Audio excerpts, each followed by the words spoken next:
हरे कृष्णा, राधे राधे। कार्तिक मास शुरू हो गया है। आप सभी को कार्तिक मास की ढेर सारी शुभकामनाएं। दोस्तों, आप सब कैसे हो ये बताने के लिए कमेंट में लिखे जय श्री कृष्णा। दोस्तों, अध्याय शुरू करने से पहले मैं आपसे आकाशदीप के बारे में कुछ बताना चाहती हूँ। कार्तिक मास आने पर जो प्रातःकाल स्नान करके आकाश दीप दान करता है, वह सब लोगों का स्वामी और सब संपत्तियों से संपन्न होकर इस लोक में सुख भोगता है और अंत में मोक्ष पाता है। इसलिए कार्तिक स्नान दान आदि कर्म करते हुए भगवान विष्णु के मंदिर में या फिर अपने घर पर आकाश दीप दान करना चाहिए। तुलसी दल से भगवान विष्णु और भगवान श्री कृष्ण जी की पूजा करके इनके समक्ष दीप दान करना चाहिए। व्रती के प्रातःकाल स्नान और पूजा का क्रम नियम पूर्वक चलता रहे। मास की समाप्ति पर आकाश दीप दान के नियमों का भी समाप्त कर ब्राह्मणों को भोजन कराए। आइए हम कार्तिक मास महात्म्य का पहला अध्याय शुरू करते हैं। उससे पहले हम अपना ध्यान भगवान श्री हरि के चरणों में लगाते हैं। नेमिषारण्य तीर्थों में श्री सोनकादि महाराज 88,000 सोनकादि ऋषियों से बोले। अब मैं आपको कार्तिक मास का कथा विस्तार से सुनाता हूँ, जिसको सुनकर मनुष्य सब प्रकार से पापों से छूटकर अंत समय में मोक्ष को प्राप्त होता है। सूत जी बोले, श्री कृष्ण जी की आज्ञा लेकर देव ऋषि नारद जी के चले जाने पर सत्यभामा प्रसन्न होकर लक्ष्मीपति भगवान से कहने लगी, हे नाथ, मैं धन्य हुई, मेरा जीवन सफल हो गया। मेरे जन्मदाता भी धन्य हैं, जिन्होंने मुझे जैसी त्रिलोकी सुंदरी को जन्म दिया, जो आपकी 16 सहस्त्र के मध्य में आपकी परम प्रिय पत्नी बनी। मैं वह कल्प वृक्ष आदि पुरुष आपके साथ नारद जी को विधि पूर्वक दान में दिया, परंतु वह कल्प वृक्ष मेरे घर लहराया करता है। इस बात को मृत्युलोक में कोई भी स्त्री नहीं जानती। हे त्रिलोकीनाथ, मैं आपसे कुछ पूछना चाहती हूँ। आप मुझे विस्तार पूर्वक कार्तिक महात्म्य की कथा सुनाओ, जिसको सुनकर मेरा हित हो तथा जिसके करने से कल्प पर्यंत भी आप मुझसे विमुख न हो। सूत जी बोले, सत्यभामा के ऐसे वचनों को सुनकर हंसते हुए श्री कृष्ण सत्यभामा का हाथ पकड़कर कल्प वृक्ष के नीचे ले गए और हंसकर कहने लगे, हे प्रिय, 16,000 रानियों में से मुझे तुम प्राणों के समान प्यारी हो। तुम्हारे लिए मैंने इंद्र से तथा देवताओं से भी विरोध किया था। हे कांते, जो बात तुमने पूछी है उन अद्भुत बातों को सुनो। सूत जी बोले, एक दिन श्री कृष्ण भगवान ने सत्यभामा की प्रिय कामना के लिए गरुड़ पर सवार होकर त्रिलोक जाकर कल्प वृक्ष मांगा। तब इंद्र के मना कर देने पर गरुड़ का इंद्र से घोर युद्ध हुआ और गोलोक में गरुड़ जी ने गो से युद्ध किया। गरुड़ की चोंच की चोट से उसके कान और पूंछ कटकर गिर पड़े। अनेक रक्त से 3 वस्तुएं उत्पन्न हुई, कान से तमाकू, पूंछ से गोभी और खून से मेहंदी। इन तीनों के प्रयोग करने से मोक्ष प्राप्त नहीं होता। तब गौओं ने भी क्रोध में भरकर गरुड़ को मारा, जिससे उसके 3 पंख टूटकर गिर पड़े। इससे पहले पंख से नीलकंठ, दूसरे से मोर, तीसरे से चकवा चकवी उत्पन्न हुए। हे प्रिय, इसके दर्शन मात्र से ही शुभ फल की प्राप्ति होती है। यह सुनकर सत्यभामा बोली, हे प्रभु, मैंने पिछले जन्म में कौन कौन से दान, व्रत व जप किया है, मेरा कैसा स्वभाव था तथा मैं किसकी पुत्री थी और मुझे क्यों मृत्युलोक में जन्म लेना पड़ा। मैंने ऐसा कौन सा शुभ कर्म किया जिसको आपकी अर्धांगिनी हुई। कृष्ण जी बोले, हे प्रिय, जो तुमने पूर्व जन्म में शुभ कर्म किया है उसे विस्तार पूर्वक कहता हूँ। पूर्व समय में सतयुग के अंत में मायापुरी में अत्रि गोत्र में देव शर्मा नाम का एक ब्राह्मण वेदांतों का जानने वाला, वह रोज अतिथियों की सेवा, हवन और सूर्य भगवान की पूजा किया करता था। उसका तेज सूर्य के समान तेजस्वी था। उसके वृद्ध अवस्था में गुणमती नाम की कन्या हुई।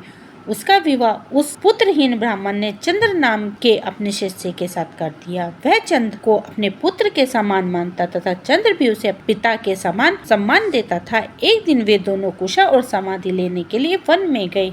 हिमालय की तलहटी में भ्रमण करते हुए उन्होंने एक राक्षस को आते हुए देखा। उस राक्षस के आने से भय के मारे उनके सब अंग स्थिर हो गए और भागने की समर्थ भी न रही। तब उस काल के सदस्य राक्षस ने उन दोनों को मार डाला। उसके धर्मात्मा होने के कारण मेरे पार्षद उनको मेरे पास बैकुंठ ले आए, क्योंकि उन्होंने आजीवन सूर्य भगवान की पूजा की थी। उस शुभ कर्म से मैं उन दोनों पर अति प्रसन्न हुआ। शिव जी, सूर्य भगवान, गणेश जी व देवी, इन सभी देवताओं की पूजा करने वाले सब स्वर्ग को प्राप्त होते हैं। मैं एक होते हुए भी काल और कर्म के भेद से 5 प्रकार से होता हूँ। जैसे एक वेद, पिता, भ्राता आदि नामों से बोला जाता हूँ। जब वह दोनों विमान पर चढ़े हुए सूर्य के समान तेजस्वी रूपवान चंदन और माला धारण किए हुए मेरे भवन में आए तो दिव्य भोग भोगने लगे। जय श्री कृष्ण। इसी के साथ हमारा पहला अध्याय समाप्त हुआ। तुलसी माता की कथा। कार्तिक के महीने में सब औरतें तुलसी माता को सींचने जाती थी।